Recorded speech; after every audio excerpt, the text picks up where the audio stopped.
یہ ہے آرا بازار اور اردو بازار کو جانے والا راستہ. سامنے بلدیہ کا پلازا آپ کو نظر آ رہا ہے.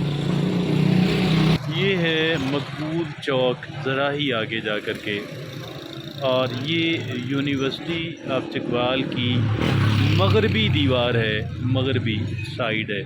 یہ امبالہ سویٹ ہاؤس ہے جی. اور یہ ہے کمیٹی باغ کو جانے والا راستہ. یہ راستہ کمیٹی باغ کو جاتا ہے.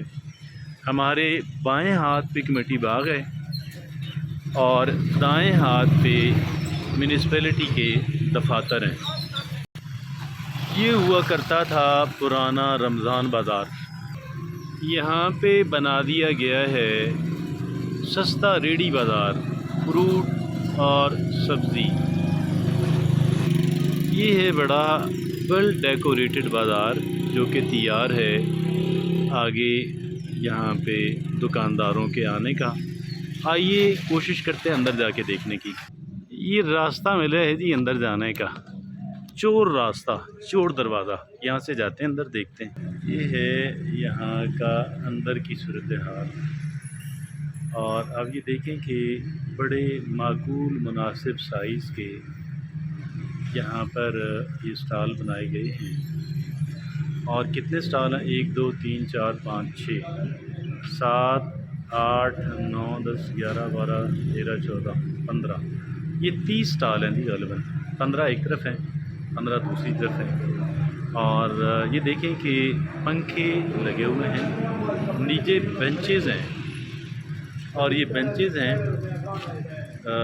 خریداروں کے بیٹھنے کے لیے، لیکن اگر یہاں پہ دکاندار بھی بیٹھیں گے تو بھی کوئی حرج نہیں ہے. یہ بڑا ویل کہہ لیں کہ پلان ہے، اچھی جگہ پہ بنا ہوا ہے. لیکن despite all that for the people this bazaar was made, they are not willing to come here, and these are those people who were having their readies and their other stalls at Chappad Bazaar.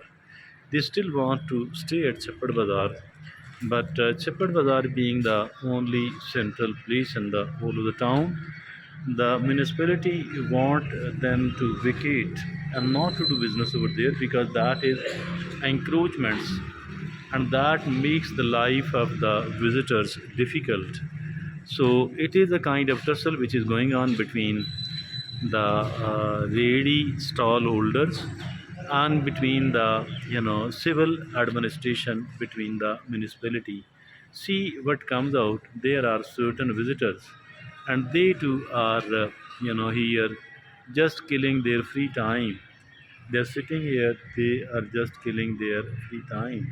It's a nice place indeed, and many years ago it was made for Ramzan Bazaar. And I heard, although it is unconfirmed report, but I heard that 50 lakh 5 millions was spent upon it maybe some 10 years back.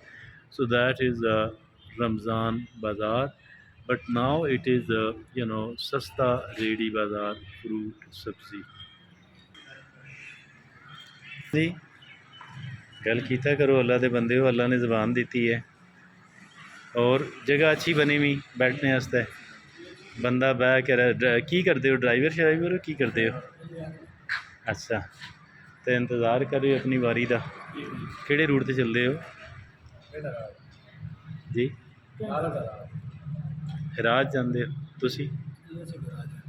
تسی بھی؟ تو یہ ہراج نو کہڑا راہ جاندا جی؟ ایتھوں تنیل road تے جاندے ہو؟ ڈڈیال جاندے ہو؟ تو تہاڈا اڈا یہ ہے اگے جا کے تھوڑا، یا آرا بازار والا تھوڑا اگے جا کے جڑا؟ اچھا تسی گڈیاں اتھے کھلاندے ہو؟ تے منگوال دیاں ہراج دیاں گڈیاں اتھے کھلوندیاں تے تسی ڈڈیال دے راہ تے جاندے ہو؟ ایتھوں تنیل پھاٹک جاندے ہو اندروں یا باہروں باہر جاندے ہو؟ ٹھیک ہے جی. تو کتنا ہے تہاڈا دور تہاڈا؟ 48 کلو. دو کوئی راہ نہیں اندروں اندر؟ روڈ خراب ہے تو ٹھیک ہو گیا پھر یہ تنسیوٹ کرے گا. ٹھیک ہے. کتنا کرایہ جی ہراج کا جی؟ 250 روپے کرایہ. بڑے کرائے بڑے ہو گئے. ਅੱਛਾ ਤੁਸੀਂ ਕਹਿੰਦੇ ਹੋ 500 ਹੋ ਜਾਂਦਾ ਡੀਜ਼ਲ ਮਹਿੰਗਾ ਨਾ ਜੀ ਹੈ। ਡੀਜ਼ਲ ਮਹਿੰਗਾ ਡੀਜ਼ਲ नहीं ले और खर्चे पूरे करो टायर ही नहीं साथ देते। ਅੱਛਾ ਜੀ ਸਵਾਰੀਆਂ ਸਮਝਦੀਆਂ ਹਨ ਕਿ ਮਹਿਸੂਸ ਕਰਦੀਆਂ ਹਨ ਕਿ ਯਾਰ ਕਿਰਾਇਆ ਜ਼ਿਆਦਾ ਹੋ ਗਿਆ, ਪਿੰਡੀ ਦਾ ਕਿਰਾਇਆ ਬਹੁਤ ਹੋ ਗਿਆ, ਲਾਹੌਰ ਦਾ ਕਿਰਾਇਆ ਬਹੁਤ ਹੋ ਗਿਆ। ਠੀਕ ਹੈ ਜੀ, ਮਿਹਰਬਾਨੀ।